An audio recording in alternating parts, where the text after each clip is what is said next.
السلام عليكم ورحمة الله وبركاته. اللهم صل وسلم وبارك على سيدنا محمد وعلى آله وصحبه أجمعين.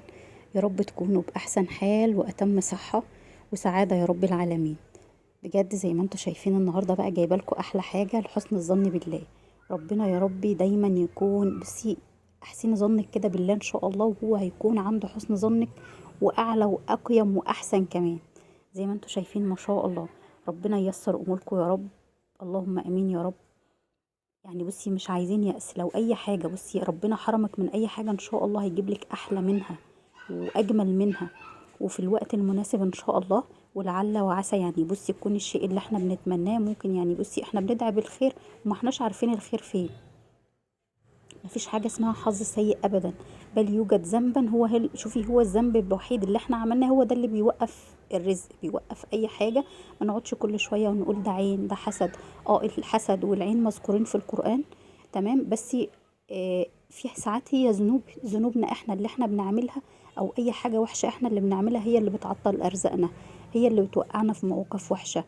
ده بيبقى حاجة يعني بصي الخير من عند ربنا والوحش مننا احنا. لكن طبعا الحسد والسحر والعين ذكروا في القرآن، بس مش كل حاجة ان تحصل لنا نقول ده حسد، ده انا اتحسدت، ده انا مش عارف ايه. انتي اهم حاجة انتي بتقولي الاذكار بتاعتك، وبتقولي اذكار الصباح والمساء، وبتقرأي المعوذتين، وبتقولي اذكارك كلها ان شاء الله ما فيش اي حسد. وكل حاجة يا جماعة بقدر ربنا، يعني كل شيء بقدر ربنا، حتى ان انتي بتحطي ايدك على خدك ده بأمر الله وبقدر من ربنا سبحانه وتعالى. وطبعا ربنا سبحانه وتعالى عايزينه كده يتولانا برحمته، يا رب يتولانا برحمته، اللهم امين يا رب العالمين، ويسخر لنا كل شيء في الارض حتى ولو كان في نظرنا مستحيل ربنا يسخره لنا من عنده يا رب العالمين. وطبعا الفرج بيجي بصي في الوقت خلاص اللي بتكون ضاقت بينا خالص وبنقول خلاص، بيجي على اخر لحظة بتلاقي الفرج بيجي ويأتي اكبر مما كنا نتخيل كمان، واجمل مما كنا نتخيل. فصلي على النبي واستغفري كتير، نستغفر عشان لو في ذنب هو اللي حايل بينا وبين ارزاقنا، هو اللي منغص علينا عيشتنا ومزهقنا. استغفري، ودايما استغفري بالليل بالنهار اي وقت، بس ركزي لو انت حتى بالليل ركزي بالليل واستغفري بالليل كتير، تمام. وصلي على النبي كتير عليه افضل الصلاة والسلام، استغفري وصلي على النبي وهللي لا اله الا الله، وحدي الله.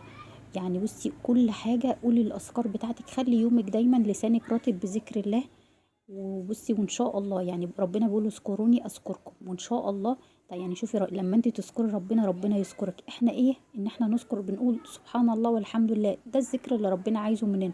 تخيلوا بقى ان لما ربنا يذكرنا، ربنا بعظمته وجلاله يذكرنا، تبقى حاجة بجد يعني بيبقى ما بعدها عجب في كل شيء بقى، في الرزق وفي التسهيل وفي كل حاجة. ربنا يا رب يرزقك رزق يعجب، رزق يعجب له أهل السماوات والأرض، ويفرج همومكم ويسعد قلوبكم ويشرح صدوركم. اللهم امين يا رب العالمين. بحبكم في الله، وكملوا بقى معايا الفيديو للاخر، وعايزاكم تصلوا على النبي كتير كتير في التعليقات، وتستغفروا كتير كتير في التعليقات، وقولوا لا اله الا الله محمد رسول الله.